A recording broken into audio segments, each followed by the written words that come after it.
Now, the fact that Wale named this Folarin 2, I had high expectations. What's up, YouTube? My name is Jason, and this is my take. And I'm back again with another review. And today we're going to be talking about the new Wale album, Folarin 2. DC rapper, songwriter Wale is back with another album. Now, Wale is one of those rappers that I really enjoy. And he was one of my favorite artists at a point as well. And when we think about this generation's like best rappers, we always name Drake, Cole, and Kendrick.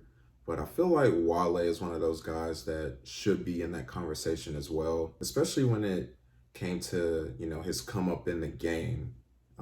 I believe that Wale's mixtape discography, first and foremost, does not get talked about like it needs to be. Whether it's the mixtape About Nothing, 11-1-11 Theory, and the first installment of Folarin, he has a catalog that cannot be ignored. But the thing is, when it comes to Wale, I feel like on the album side of things, it was a little more inconsistent because you have great projects like Ambition, the album About Nothing, or even his last solo release, Wow, That's Crazy. But then you have projects like Gifted or The Shine, where it's like, dude, what are you doing? And it always confused me because, like, I don't know if I would say Wale has a classic under his belt, but as great of an artist as he is, as poetic and introspective as he can be, the fact that it doesn't come with a very consistent and hard-hitting catalog just, like, doesn't make sense, and it always confused me. But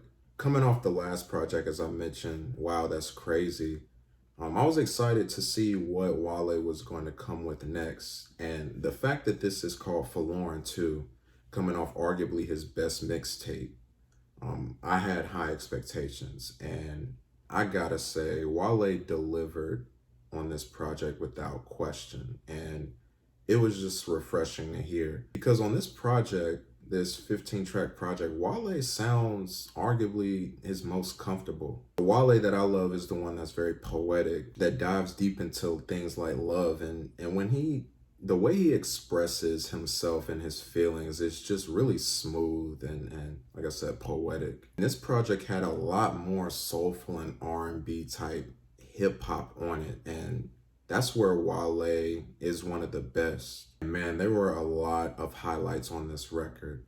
And I'll start with one of the singles for this album, Poke It Out, that features his buddy J. Cole. And honestly, I don't know of a collaborations in rap, duos in rap that are better than Wale and J. Cole, because they've been doing this since the early 2010s. And I love that they did this over Vibrant thing by Q-Tip. Like, this is the perfect beat for the two of them to just do their thing. The songs Caramel and Fluctuate might be my two favorite songs on this track that feature beautiful like R&B vocal samples that sees Wale just, talking about love. And it's when the album gets to this point of Caramel and Fluctuate that the consistency of these type of more soulful R&B tracks just keeps coming, and it comes with surprise collaborations as well. For example, the song Dearly Beloved that features Jamie Foxx, but not a verse from Jamie Foxx. It's actually a vocal sample, and I think it was genius how Wale used this Jamie Foxx sample, because this sample comes from the Jamie Foxx show where Jamie was playing the piano or like doing a show. And at this time, Fancy, like his biggest love interest on the show, was dating another man. And while Jamie is performing the song and she's in the crowd watching with her man, like we can see Fancy like really just like eyes locked on Jamie, like realizing like, I want him, not this guy. And that's the theme of the song for Wale, just speaking to a woman who is with the man, and he's saying like, do you really want him or do you want me? And the thing is, I think that this song could have used drums. There are no drums at all, but it still sounds great without them. So I would wonder what that would sound like, but it was fine the way it was. More Love sees Wale teaming up with Boyz II Men. I didn't even know Boyz II Men were still making music. This might be the most smooth track on the project. And like I said, like this track or Dearly Beloved or Caramel, this is the Wale that I love, that deep poetic Wale. Another example of this is on the song Extra Special. that sees him collaborating with Clemons, and they sounded perfect. Clemons is a guy that I've been seeing featured on a lot of different tracks, just providing beautiful vocals. But while Wale does deliver tracks like this, he also gives us other types of production. One that stuck out to me was the song Jump In. Honestly, this song turned me off a little bit when I first heard it because it didn't really feel like it fit on the album, but it's really grown on me and I really enjoy it now. And I think maybe what it was is that Wale is a DC rapper and go-go music was big or is big in that area. So this felt more like, Wale giving a nod to where he came from with a more upbeat go-go type beat. And like I said, it grew on me. I really enjoy it. I don't know if it really fits on the project given the other songs, but it's still a dope song. The song Down South seems Wale teaming up with Yella, Beezy, and Maxo Kream on an absolute banger of a song. And I love that Wale samples the song Still Tippin', the song by Mike Jones that features Slim Thug and Paul Wall, the greatest white rapper of all time. Don't Debate Me. Also the outro Beverly Blvd might just have one of the best instrumentals on the album, and it was a great way to close this project out. I also love the part in the middle where Wale is saying let it breathe, like after he finishes and the track like just fades out and then he comes right back in. That's to kind of say, all right, y'all had y'all section to breathe, like a trainer that's saying like let it breathe and then jumping right back into the exercise. I love that he didn't let the song end right there. Now, while there were a lot of highlights, like I said, this isn't a perfect album. And the biggest thing that disappointed me was how Wale started the album off.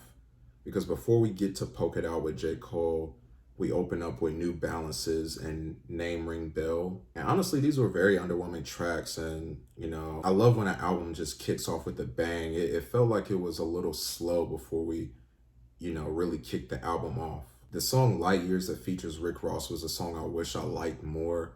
I thought Rick Ross provided a solid verse, and this was over Justice League production, so that's what Rick Ross is used to.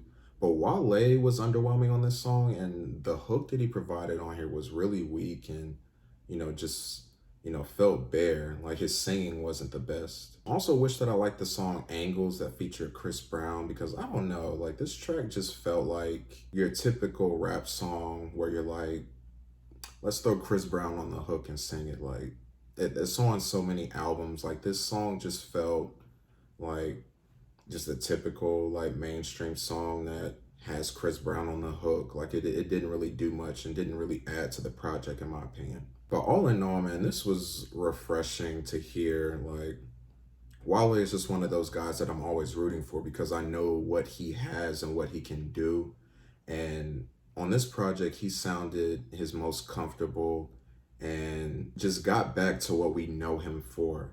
And I think it's fitting because if you're gonna name this Folarin 2 after arguably your best mixtape, you gotta deliver and you gotta do, what we know you can do. So I'm hoping that this momentum, keeps building, and because Wale is far from done, he's gonna keep releasing music, but it's just great to see the consistency now. Wow, That's Crazy was great. Now we got Folarin 2. I hope that Wale just continues on with this because, like I said, he's one of my favorite artists and should be talked about when it comes to the generation's best rappers. But a lot of times he isn't, and I feel like this project right here shows that he needs to still be in that discussion. So I'm gonna give this album a 7.5 out of 10. What were you guys' thoughts on this new Wale album? Did you love it? Did you hate it? What were your favorite tracks? Let's have a discussion down in the comments. Thank you guys once again. Got another week of videos out of the way. Next week I got more coming. Please like and subscribe to the channel. I'm Jason. This has been my take, and I'll see you next time.